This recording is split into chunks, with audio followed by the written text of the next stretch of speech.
Hello everyone, welcome to G centric. और हमारी power system के रिवीजन सीरीज में जो नेक्स्ट यूनिट है हमारी फॉल्ट एनालिसिस, बहुत ही ज्यादा इंपॉर्टेंट यूनिट है। मुझे बताने की जरूरत नहीं होगी, जो गेट 21 वाले एस्पिरेंट है उन्हें पता होगा कि कितनी इंपॉर्टेंट है, और 22 वाले जो बाद में इस रिवीजन सीरीज को देखेंगे अपना पावर सिस्टम कंप्लीट करने के बाद, तो उनको भी बता दूं कि ये सबसे ज्यादा इंपॉर्टेंट यूनिट है हमारे पावर सिस्टम की। यहां से गेट एग्जामिनेशन में क्वेश्चन आएगा ही आएगा, इसके बिना पेपर नहीं बनेगा।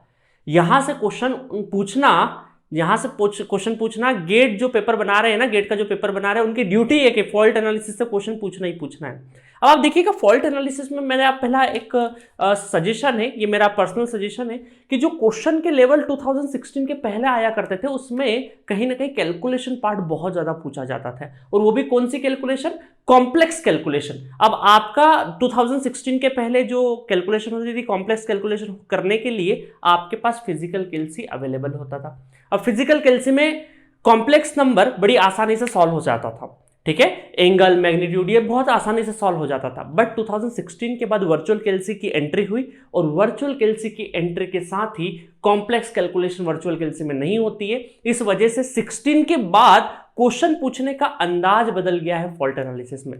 फॉल्ट एनालिसिस में बहुत लेंदी कैलकुलेशन करने वाले क्वेश्चंस अब नहीं आते हैं। तो प्लीज जो बच्चों से, जिस बच्चों जो आप लोग करे होंगे न्यूमेरिकल, तो 16 के पहले अगर कोई न्यूमेरिकल आपको लगे कि बहुत बड़ी कैलकुलेशन है तो वो न्यूमेरिकल अब नहीं आएंगे।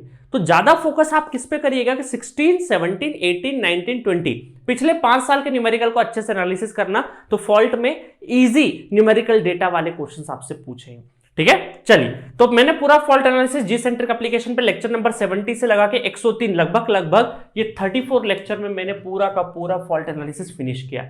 फॉल्ट एनालिसिस में वैसे तो 4 हिस्सों में पढ़ाता हूं, तो जो पहला हिस्सा है पर यूनिट वो ऑलरेडी मैंने बेसिक्स में कवर कर दिया है, और उसके जो बचे 3 हिस्से हैं वो मैंने फॉल्ट में पढ़ाए हैं। तो आप जैसे ही फॉल्ट एनालिसिस में जाएंगे तो आपको 3 फोल्डर दिखाई देंगे। सिमेट्रिकल फॉल्ट, जो कि लेक्चर नंबर 70 से 83 के बीच में कवर किया है। सेकंड फोल्डर जो नजर आएगा आपको, सिमेट्रिकल कंपोनेंट 84 से 92, और अनसिमेट्रिकल फॉल्ट 93 से 103। अब देखिएगा यहां पर सिमेट्रिकल फॉल्ट होता क्या है असल में। सिमेट्रिकल, मैं पूरा डेफिनेशन, प्रॉपर डेफिनेशन नहीं बोलूंगा, सिंपली ये बोलूंगा कि 3 phase fault, L L L तीनों लाइन और ग्राउंड, ट्रिपल एल या फिर triple L G. Triple L 3 line भी हो सकता है और 3 लाइन और ग्राउंड दोनों हो सकते हैं, तो मैं मोटा मोटी उसको 3 फेज फॉल्ट ही बोलूंगा। क्या बोलूंगा? 3 फेज फॉल्ट।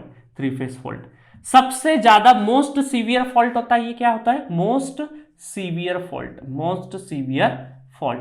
अगर कोई पूछेगा ऑलवेज, ऑलवेज नहीं बोलेंगे, in general most severe fault कौन सा होता है आपका? सिमेट्रिकल फॉल्ट होता है, ठीक है। कुछ कुछ केसेस ऐसे हैं जहां पे अनसिमेट्रिकल फॉल्ट का जो एलजी फॉल्ट है वो भी ज्यादा सीवियर हो सकता है, बट उसकी सीवियरनेस को हम लोग कम करने के लिए ग्राउंड में, न्यूट्रल पाथ में हम लोग क्या करते हैं, न्यूट्रल जो रिएक्टेंस है या इंपीडेंस है वो हम लोग इंसर्ट कर देते हैं, ठीक है। तो वो केस मैं यहां पे डिस्कस करूंगा। तो अभी आपको ये करना है कि मोस्ट सीवियर जो फॉल्ट है आपके पावर सिस्टम में, सिमेट्रिकल फॉल्ट है। सिमेट्रिकल फॉल्ट मतलब कि 3 फेज फॉल्ट, और जो सबसे ज्यादा सीवियर है उसी के अकॉर्डिंग हम लोगों ने सर्किट ब्रेकर और रिले की रेटिंग डिसाइड करी है।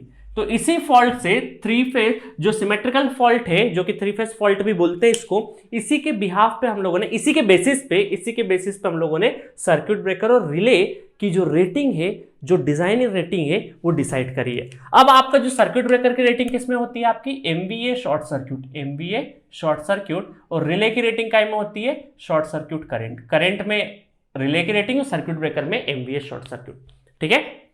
चलिए, तो आगे एनालिसिस करने से पहले मैं आपको बताऊंगा कि जो फॉल्ट, जो सिमेट्रिकल फॉल्ट है, इसको भी मैंने 3 हिस्सों में कवर किया है, ठीक है। इसको भी मैंने कितने हिस्से में कवर किया है? 3 हिस्सों में कवर किया है। फर्स्ट हिस्सा, सेकेंड हिस्सा और थर्ड हिस्सा, ठीक है। सिमेट्रिकल फॉल्ट जो कि लेक्चर नंबर 70 से 83 है, उसको भी मैंने 3 हिस्सों में डिवाइड किया है। अब 3 हिस्से कौन कौन से हैं? सबसे पहले मैंने देखा कि फॉल्ट ऑन ट्रांसमिशन लाइन, ठीक है, ये हिस्सा देखा हम लोगों ने। उसके बाद देखा फॉल्ट ऑन अनलोडेड जनरेटर, अभी डिटेल वर्जन में बताऊंगा मैं अभी, ठीक है। सेकंड सेगमेंट कौन सा है? फॉल्ट ऑन अनलोडेड, जो जनरेटर है वो अनलोडेड माना है हम लोगों ने। और तीसरा सेगमेंट है fault on loaded generator, fault on loaded generator. तो इस सिमेट्रिकल फॉल्ट को मैंने फर्दर 3 हिस्सों में कैटेगराइज किया है, और ये तीनों जो हिस्से हैं इनमें जो सबसे ज्यादा क्वेश्चन पूछे जाते हैं वो आपके फॉल्ट ऑन अनलोडेड जनरेटर से पूछे जाते हैं। तो 95% जो प्रॉब्लम है वो आपके इसी केस से आती है। यहां से जो प्रॉब्लम आती है वो मात्र 1% प्रॉब्लम में समझ सकता हूं कि मात्र 1%, 95 क्या 96 ही कर लो, 96। ज्यादातर सारे क्वेश्चन यहीं से पूछे जाते हैं। आपको फॉल्ट, अगर अनसिमेट्रिकल फॉल्ट का क्वेश्चन होगा ना तो साथ में एक लाइन जरूर मेंशन होगी कि assume generator at no load, या फिर generator unloaded, generator at no load, ये लाइन लिखी हुई रहेगी। ठीक है, तो इसका मतलब है कि फॉल्ट ऑन अनलोडेड जनरेटर की बात हो रही है। और 1% question fault on transmission line पे आएंगे। आपको बहुत लंबे, अगर देखोगे आप 10 साल 15 साल पहले, तो यहां से क्वेश्चन पूछे जाते थे। रिसेंट ईयर में यहां से क्वेश्चन अब पूछना बंद कर दिया है, क्योंकि यहां पे कैलकुलेशन थोड़ी सी लेंदी हो जाती है, इस वजह से क्वेश्चंस नहीं होते। बट हमने पूरा पढ़ाया है आपको। मैं सिर्फ गेट के लिए, अभी इंपॉर्टेंट तो वैसे पूरा फॉल्ट होता है, बट गेट 21 के लिए जब भी कम टाइम है तो आपको क्या क्या पढ़ना, किस पे ज्यादा फोकस करना चाहिए वो बता रहा हूं आपको। ठीक है, और फॉल्ट ऑन लोडेड पार्ट है वो तकरीबन 3% क्वेश्चन यहां से मान सकते हो। तो 96% यहां से, 1% यहां से और 3% यहां से, टोटल 100% हो गया। ठीक है, तो इसमें इंपॉर्टेंट कौन सा है? वेरी वेरी इंपॉर्टेंट, ये वाला सबसे ज्यादा है, इसकी सबसे ज्यादा हम लोग बात भी इसलिए करने वाले हैं। ठीक है, तो चलिए बाकी अभी मैं यहां से रफ कर देता हूं 2 चीजें, ये सिमेट्रिकल कंपोनेंट और अनसिमेट्रिकल फॉल्ट। देखिए सिमेट्रिकल कंपोनेंट जो होता है ना, सिमेट्रिकल कंपोनेंट अनसिमेट्रिकल फॉल्ट को पढ़ने के लिए एक मैथमेटिक्स बनाया है हम लोगों ने, एक मैथमेटिक्स समझ लीजिए, जिसको हम क्या बोलते हैं? Symmetrical component. सिमेट्रिकल कंपोनेंट में कुछ इस तरीके से हम लोगों ने पैरामीटर अज्यूम करे हैं कि उससे हम लोग अनसिमेट्रिकल फॉल्ट को बहुत आसानी से समझ सके। तो वो दोनों का जो पेयर है वो बाद में पढ़ेंगे, पहले अनसिमेट्रिक नहीं, सिमेट्रिकल फॉल्ट की बात करते हैं, जो कि मैंने 3 हिस्सों में कैटेगराइज किया है। ठीक है, ये नाम आप चाहे तो आपके जो लेक्चर है Gcentric एप्लीकेशन पे, तो उसके इसके फोल्डर में जाइएगा तो आपको नाम नजर आ जाएंगे कहाँ कहाँ कौन कौन से लेक्चर में है। ठीक है, तो चलिए 1 बाय 1 में इन्हीं 3 हिस्सों को डिस्कस करूंगा, जिसमें सबसे ज्यादा डिस्कशन किसका करूंगा? Fault on unloaded generator. तो चलिए स्टार्ट करते हैं। तो चलिए देखते हैं तीनों सेगमेंट हम लोग। तो फर्स्ट सेगमेंट आपका फॉल्ट ऑन ट्रांसमिशन लाइन। देखिए ट्रांसमिशन लाइन पे जैसे ही फॉल्ट होगा ना, जैसे ही फॉल्ट होगा तो जो फॉल्ट करंट होगा, जिसको हम लोग क्या बोल सकते हैं, जो फॉल्ट करंट होगा वो कॉम्बिनेशन ऑफ एसी, जो ये एसी कंपोनेंट ऑफ करंट कौन सा होगा? जो जनरेटर साइड से जाएगा फॉल्ट पाथ में, प्लस जो आपके ट्रांसमिशन में लाइन में जो मैग्नेटाइजिंग एनर्जी है, जो लोड में स्टोर्ड एनर्जी है वो भी जाएगी, तो वो डीसी नेचर रहेगा। उसका नेचर क्या रहेगा? डीसी रहेगा। दोनों चीज मैंने बताई है। अब थोड़ी देर बाद ये जो डीसी नेचर है, क्योंकि जो जनरेटर से आ रही है, जो जनरेटर से एनर्जी आ रही है वो तो इनफाइनाइट है जब तक कनेक्शन नहीं लूज हो। ठीक है, तो ये एनर्जी हमेशा आती रहेगी, बट डीसी एनर्जी तो क्या है? लिमिटेड है। तो डीसी एनर्जी थोड़ी देर बाद क्या हो जाएगी? 0 हो जाएगी। थोड़ी देर बाद ये वाला कंपोनेंट क्या हो जाएगा? 0 हो जाएगा। और फॉल्ट करंट सिर्फ और सिर्फ क्या है? एसी कंपोनेंट कैरी करेगा, सिर्फ और सिर्फ एसी कंपोनेंट कैरी करेगा। तो जो फॉल्ट करंट, तो ये क्या होगा? एट द इंस्टेंट ऑफ बोल सकता हूं मैं कि at the instant of 0 plus पे ये रहेगा जैसे ही फॉल्ट होगा। और थोड़ी देर बाद ये मान सकता हूं, देखिए अभी मैं कोई एग्जैक्ट टाइम नहीं बोल रहा है कि अप्रॉक्स ये कि 3 सेकंड बाद या 3 मिली सेकंड बाद, 3 सेकंड तो बहुत ज्यादा बोल दिया, 3 मिली सेकंड के बाद ये वाला नजारा होगा, 3 मिली सेकंड ऐसा बोल सकते हैं हम लोग। एक एग्जैक्ट टाइम नहीं है, एक अप्रोक्सीमेशन में समझाने के लिए बोला है।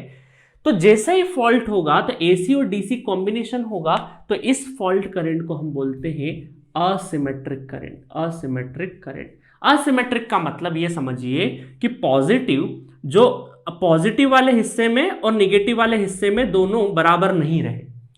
पॉजिटिव नेगेटिव दोनों एक्सिस के अलोंग जो आपका एनर्जी है वो बराबर नहीं रहे, तो वो क्या हो गया? आपका असिमेट्रिक हो गया। ठीक है, बराबर रहे तो सिमेट्रिक हो गया।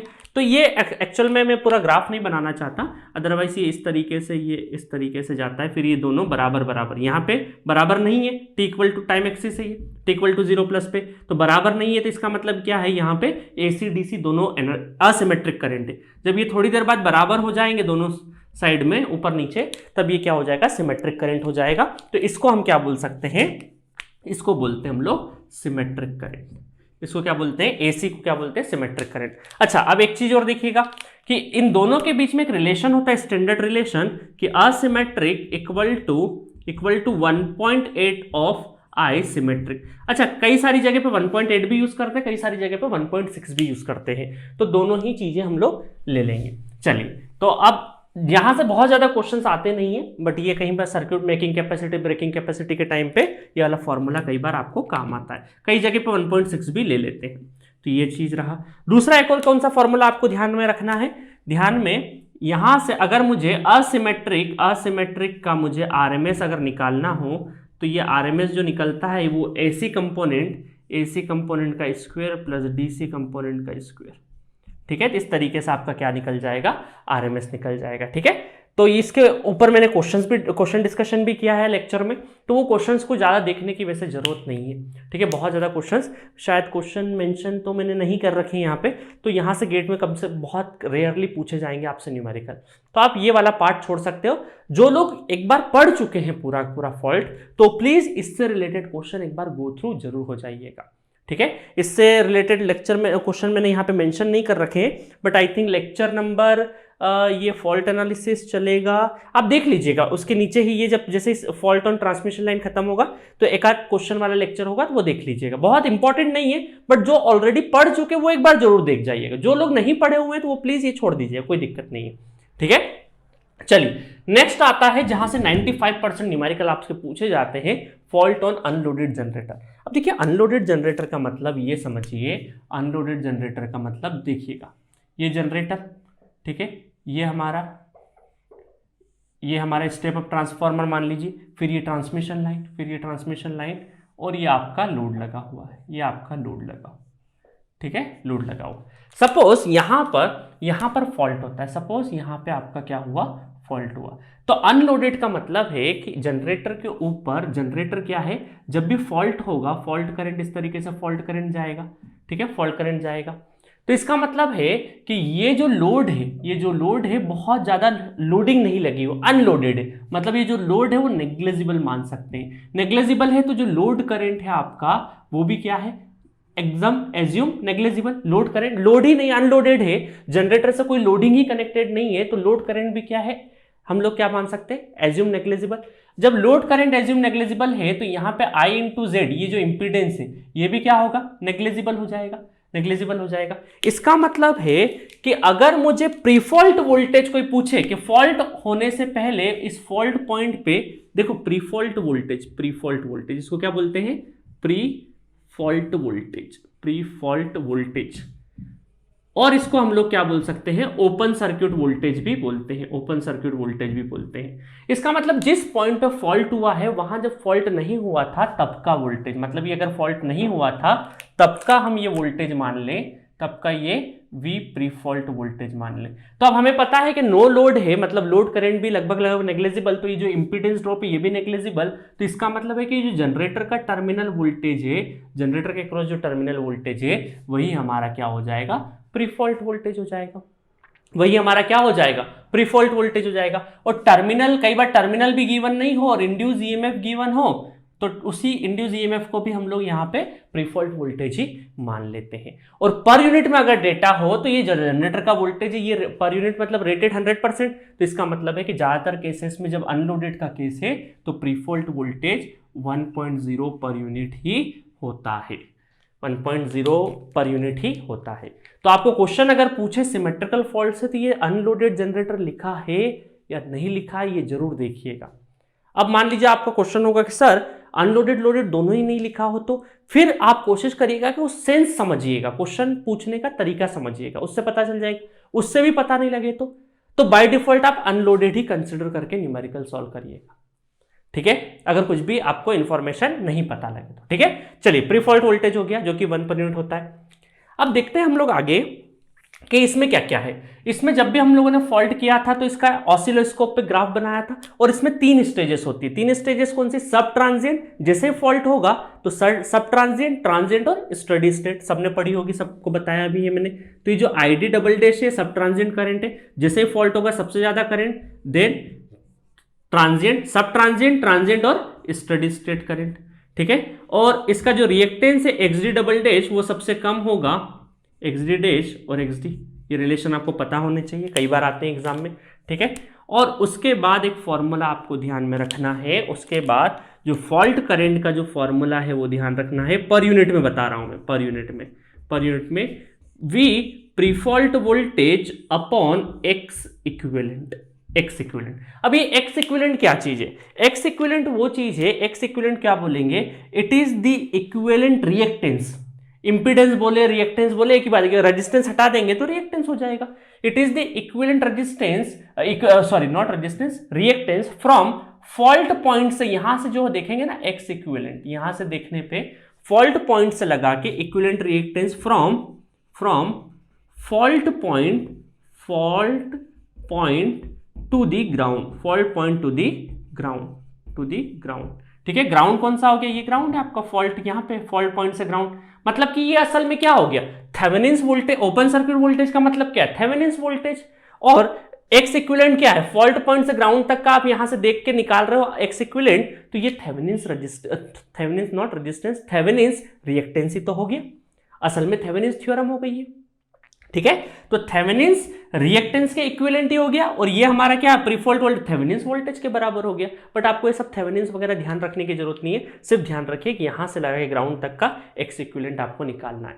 आप सर्किट सॉल्व करके बहुत सारी जगह निकाले भी हैं, अपने बहुत सारे न्यूमेरिकल करने इसके ऊपर, ठीक है। तो ये फॉर्मूला आपको याद होना चाहिए। अब ये जो फॉल्ट करंट आया है ये पर यूनिट में आया है। अगर आपसे कोई पूछे कि एक्चुअल फॉल्ट करंट कितना होगा, एक्चुअल फॉल्ट करंट कितना होगा, तो एक्चुअल फॉल्ट करंट कैसे निकालेंगे आप, एक्चुअल में fault current per unit into current base, और बेस करंट क्या होगा, बेस करंट होगा MVA base divided by √3 kilo volt base.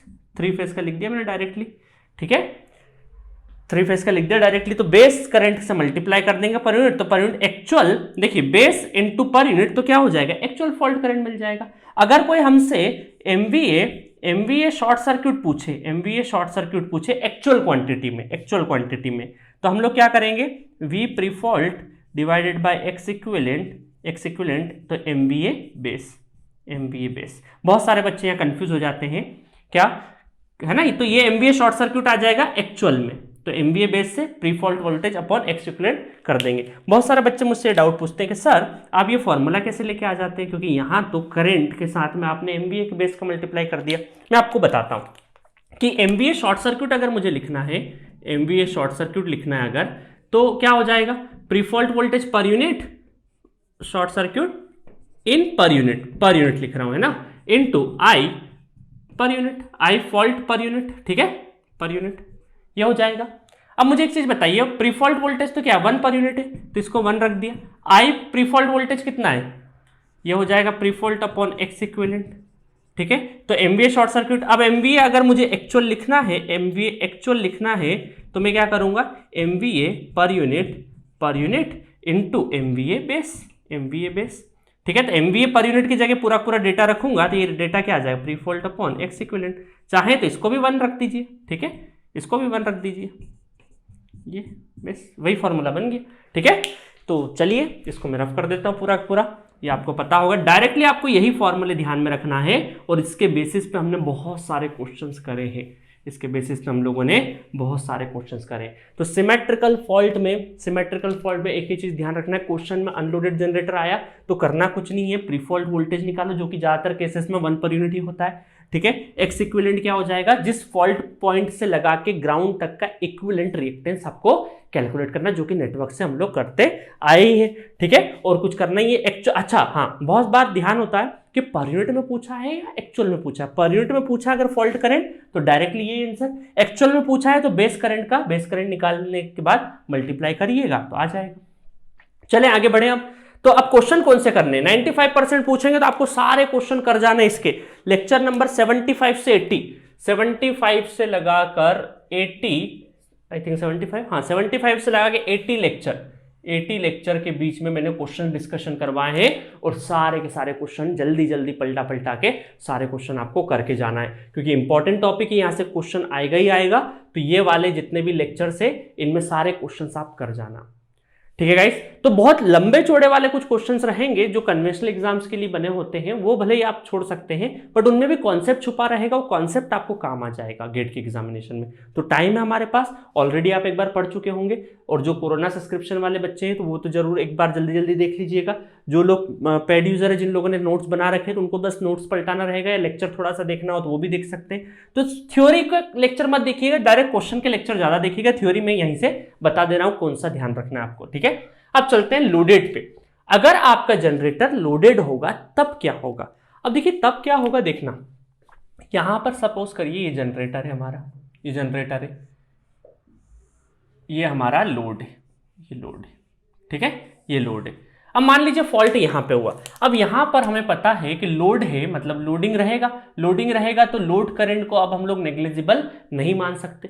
Negligible नहीं मान सकते तो IL मतलब थोड़ी देर के लिए जो करंट आ रहा है I इंटू जेड, ये जो इंपीडेंस ड्रॉप होगा पूरी लाइन में, इसको भी नेग्लिजिबल अब हम लोग नहीं मान सकते। इसका मतलब अगर यहां पे फॉल्ट होता है, यहां पे फॉल्ट होता है तो प्रीफॉल्ट वोल्टेज अगर निकालना है तो अब देखिए ये जनरेटर का टर्मिनल वोल्टेज, तो टर्मिनल वोल्टेज यहां पे ड्रॉप, पिछले केस में हम लोगों ने ये ड्रॉप क्या कर लिया था, नेग्लिजिबल मान लिया था। क्यों? ड्यू टू कि लोड जो है वो आपका अनलोडेड है, तो करंट जो होगा वो ज्यादा नहीं होगा, ऐसा मान लिया था। बट इस बार लोड एज्यूम किया है, मतलब लोड करंट भी ज्यादा फ्लो करेगा, तो इसका मतलब ये इंपीडेंस भी हेवी रहेगा। तो ये अगर 1 पर यूनिट है, ये अगर आपका 1 पर यूनिट है टर्मिनल वोल्टेज, तो यहां कुछ ड्रॉप होगा, तो ये प्रीफॉल्ट वोल्टेज हमेशा क्या रहेगा आपका लोडेड केस में 1.0 से कम रहेगा, 1.0 से कम रहेगा, है ना। 1 पर यूनिट कम, इससे कम रहेगा, बट कितना कम रहेगा ये कैलकुलेट करना पड़ेगा ना हमें। तो कैलकुलेट करने के लिए आप वही KVL KCL लगाएंगे हम लोग। जैसे यहाँ पे फॉल्ट करंट गया, यहाँ से हम लोग प्री फॉल्ट वोल्टेज है, फिर हम लोग KVL लगाएंगे, है ना, पूरा करंट कैलकुलेट करेंगे, यहाँ ड्रॉप ढूंढेंगे, फिर इसमें से माइनस करेंगे तो प्री फॉल्ट वोल्टेज आएगा। ऐसे क्वेश्चन भी मैंने करवाए हैं। तो अब आपका क्या रहेगा, फॉर्मूले सारे के सारे वही रहेंगे, बट प्रीफॉल्ट वोल्टेज जो है वो अब आपको कैलकुलेट करना पड़ेगा। अब वो देखिए, अब कैलकुलेट करने में क्या होगा कि जो करंट होगा वो करंट भी तीनों हो सकता है कि जनरेटर से आपको जनरेटर से ID डबल डैश करंट, सब ट्रांजिएंट करंट निकालना है या ट्रांजिएंट करंट निकालना है, ठीक है। तो उस केस में आपके जो सब ट्रांजिएंट में यहाँ पे रिएक्टेंसेस में जो भी वेरिएशन होंगे, 2-3 क्वेश्चन करवाए हैं मैंने कहीं में लेक्चर नंबर 81 में। लेक्चर नंबर 81 आप देख लीजिएगा, 81 में सब कुछ डिस्कस करवाया। 81 में लोडेड जनरेटर के ऊपर कुछ न्यूमेरिकल करवाएं, तो वहां से आपको पूरा अंदाजा हो जाएगा कि कैसे लोडेड वाले न्यूमेरिकल हमें सॉल्व करना है।